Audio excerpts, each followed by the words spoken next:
மாண்புமிகு தமிழ்நாட்டின் முதலமைச்சர் அவர்கள் தலைமைச் செயலகத்தில் சிறுபான்மை முஸ்லிம் சமூக மக்களுடனான ஒரு கலந்துரையாடல் ஆலோசனை கூட்டத்தை நடத்தினார்கள்.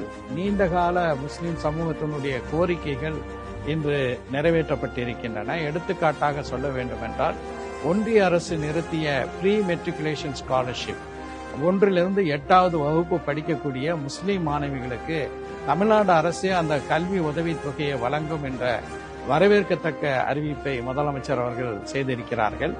பள்ளிவாசல்கள் மற்றும் தேவாலயங்கள் கட்டுவதற்கான அந்த பணிக்கான சிக்கல்கள் களையக்கூடிய வகையில் அதற்கான அரசாணைகள், அதற்கான சிறப்பு செயலாக்க திட்டம் அறிவிக்கப்படும் என்று முதலமைச்சர் அவர்கள் இன்றைய தினம் அறிவித்திருக்கிறார்கள்.